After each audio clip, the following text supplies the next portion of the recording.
Anda kembali bergabung bersama kami dalam IDX Second Session Closing. Dan di segmen ini kami akan coba ulas pertanyaan-pertanyaan dari Anda. Seperti yang sudah saya sebutkan, tadi ada pertanyaan dari Evan di Semarang. Ini yang menanyakan Sumarekon Agung atau SMRA. Bagaimana kemudian view jangka pendeknya sudah punya di 625. Pak Mino, silakan. Ya, untuk SMRA sebenarnya dalam jangka pendek trennya cukup bullish. Sayangnya hari ini dia mengalami koreksi dan mendekati support kuatnya di sekitar 620 ya. Jadi ini level yang perlu diperhatikan juga. Kalau misalnya turun di bawah 620 memang ada peluang untuk SMRA kembali koreksi lebih dalam lagi ya.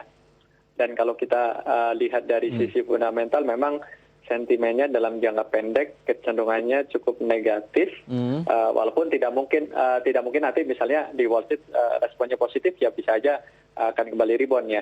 Jadi ya yang perlu diperhatikan adalah level 620 lah. Jadi 620 ya. Level 620 ya 620 itu nanti mampu bertahan atau justru breakout gitu. Maksudnya breakdown ke bawah gitu.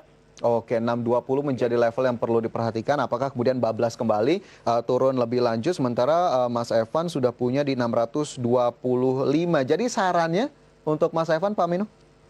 Ya untuk sementara bisa di hold dulu. Di hold dulu ya. Kalau misalnya turun di bawah 620 ya mungkin itu bisa dipertimbangkan untuk dilepas dulu sih. Kalau memang dari awal tujuannya untuk trading. Oke, baik. Dikembalikan lagi bagaimana kemudian view-nya atau tujuan dari Mas Evan sendiri, terutama ini nanyanya jangka pendek begitu ya, dan ini level-levelnya sudah mendekati level yang tadi disebutkan Pak Mino. Baik, itu untuk Evan di Semarang, sementara kita bergeser ke Sugi di Bekasi, ini menanyakan saham sektor perbankan. Pak Mino, BBCA, bagaimana kemudian view-nya dan saran untuk Pak Sugi di Bekasi? Ya, BBCA hari ini juga terkoreksi ya, tidak terlepas tadi sentimen dari perkiraan hasil pilpres di US, tapi saya pikir itu sentimennya hanya jangka pendek, dan dari sisi pergerakan sendiri sebenarnya untuk BCA itu cenderung sideways ya, dia di level 28.500 sampai dengan 29.500. Jadi memang kemarin sempat closingnya udah sempat di 29.450, artinya udah di area resistnya, dan hari ini mengalami koreksi. Dan untuk saat ini misalnya ditanya apakah yang harus dilakukan, saya pikir untuk BCA kalau misalnya belum punya justru bisa untuk buy on weakness ya. Dan kalau misalnya udah punya bisa di hold aja, nggak apa-apa. Oke, jika belum punya buy on weakness boleh saja, jika sudah punya di hold terlebih dahulu. Meskipun hari ini terkoreksi begitu ya, lebih dari 1% untuk BBCA. Pak Sugi di Bekasi, semoga bisa menjawab pertanyaan dari Anda. Sementara kita berlanjut ke pertanyaan berikutnya, ini ada dari Pak Murno. Halo Pak Murno dari Labuan Batu Selatan, Sumatera Utara. Ini sepertinya sektornya agak cukup berbeda. Ada saham TBLA, ini Tunas Baru Lampung, dan juga BJBR, masih dari sektor perbankan. Support dan resistennya bagaimana, kemudian view jangka menengahnya seperti apa? Kita ke yang pertama dulu Pak Mino, TBLA. Ya, untuk TBLA dia sektornya kan perkebunan ya. Dan sektor ini secara umum sentimennya masih cukup positif seiring dengan kenaikan harga CPO. Tentunya dengan harapan ada pemulihan permintaan. Sebenarnya ini sudah terjadi sejak akhir Maret lah. Nah, untuk hari ini sendiri support resistnya ada di sekitar 725. Untuk supportnya, resistnya ada di 760. Dan untuk rekomendasi saya pikir untuk TBLA masih bisa di hold. Oke, masih bisa di hold, 725 support, resisten di 760. Hari ini TBLA naik 0,68% ke posisi 745. Sementara untuk BJBR di sektor yang berbeda? Kita lihat BJBR. BJBR pergerakannya hari ini sama ya seperti sektor banking yang lain, mengalami koreksi karena sentimen tadi terkait dengan prediksi hasil pilpres di US. Tapi secara umum trennya juga sebenarnya masih cukup menarik ya, dalam artian trennya masih cukup bullish. Ini juga sejalan dengan fundamentalnya ya di kuartal 3 yang hasilnya juga sangat luar biasa ya, sangat bagus. Dan untuk yang udah punya mungkin saya sarankan sih di hold aja dulu. Yang belum punya mungkin bisa buy on weakness gitu.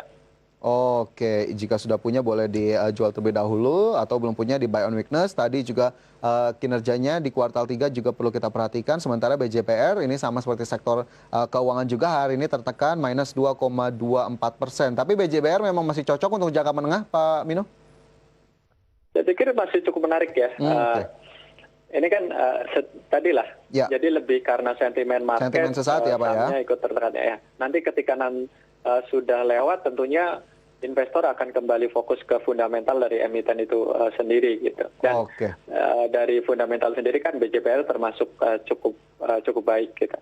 Oke, baik. Itu tadi rekomendasinya untuk PT BLA dan juga BJBR untuk Pak Murno begitu ya di Sumatera Utara. Sementara ini kita bergeser ke Surabaya. Ini ada Pak Franky yang menanyakan 3 saham. Sepertinya cukup banyak portofolionya Pak Franky. Ada Jasa Marga, kemudian juga Pegas dan juga Waskita Karya. Kita ke yang pertama dulu, Jasa Marga. Jangka pendek dan menengahnya yang ditanyakan oleh Pak Franky, bagaimana Pak Mino? Ya, secara tren sebenarnya jangka pendek untuk Jasa Marga udah mulai bangkit ya. Tentunya ini juga sama ya, mencerminkan dari sisi fundamental seiring dengan mulai ramainya lalu lintas di jalan tol ya, traffic di jalan tol. Jadi walaupun hari ini mengalami koreksi juga ya, itu tadi lebih karena sentimen market. Jadi kalau untuk misalnya view-nya jangka menengah, saya pikir Jasa Marga masih sangat layak sekali untuk di hold aja. Ada masalah. Tentunya tadi dengan harapan bahwa trafik di jalan tol ini perlahan-lahan kan akan kembali meningkat ya. Apalagi nanti di akhir tahun nih kita harapkan juga nih Pak ya. Ya, ini tuh vaksin itu segera bisa didistribusikan gitu. Jadi orang tidak takut lagi untuk bepergian dan tentunya volume lalu lintas di jalan tol akan kembali naik. Dan ini tentunya hal yang sangat positif ya untuk Jasa Marga gitu. Oke, karena kita lihat juga sekarang sepertinya sudah mulai ramai begitu ya dibandingkan beberapa waktu lalu. Sementara Jasa Marga di level 3.700 hari ini terkoreksi 2,12%. Level yang bisa disarankan Pak Mino untuk pertanyaan tadi dari Pak Franky? Ya, kalau misalnya mau buy on weakness, mungkin level yang perlu diperhatikan adalah di sekitar 3550 ya. 3550 itu mungkin level yang bisa dipertimbangkan untuk kembali masuk. Kalau misalnya sudah punya, saya pikir bisa untuk di hold aja. Oke, baik. Buy on weakness 3550 boleh saja untuk entry point. Sementara hold juga disarankan jika memang Pak Franky sudah punya Jasa Marga. Baik, itu untuk Jasa Marga. Kita bergeser ke lainnya, ada Pegas dan juga Waskita Karya. Kita ke Pegas terlebih dahulu Pak Mino. Ya, Pegas kurang lebih mirip seperti Jasa Marga ya. Dalam artian hari ini mengalami koreksi juga. Tapi kalau kita lihat view-nya ke depan, saya pikir dengan proses proses pemulihan ekonomi ya, kemudian dari sisi industri juga udah mulai recovery. Tentunya ini juga akan sangat berpengaruh terhadap kinerja dari Pegas ke depannya gitu. Jadi view-nya kita cukup positif dan saya pikir ini bisa menjadi alasan ya buat teman-teman misalnya udah terlanjur pegang untuk Pegas walaupun hari ini mengalami koreksi, bisa untuk di hold aja dulu, nggak ada masalah. Oke, di hold saja terlebih dahulu. Levelnya Pak Mino?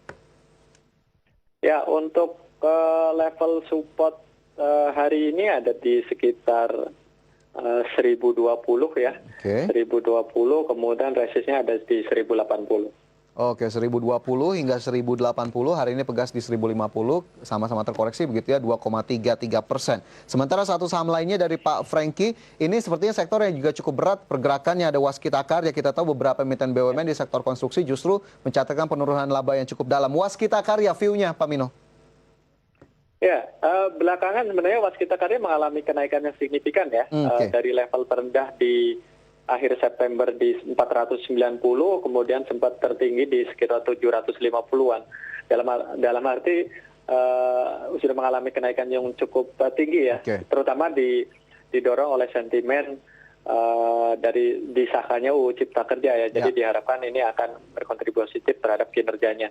Nah, untuk saat hari ini sendiri memang sahamnya sama ya, mengikuti kondisi market, mengalami koreksi, tapi saya pikir masih cukup aman untuk di hold ya, jika teman-teman masih terlanjur udah pegang gitu. Oke, baik, boleh saja tetap di hold untuk Waskita Karya meskipun koreksinya 2,65% hari ini karena memang sepertinya cukup sama dengan sejumlah emiten lainnya karena sentimen market. Baik, itu untuk Waskita Karya, Jasa Marga dan juga Pegas untuk Pak Franky di Surabaya. Dan pertanyaan tadi mengakhiri diskusi kita kali ini, Pak Mino. Terima kasih banyak sudah bergabung bersama kami.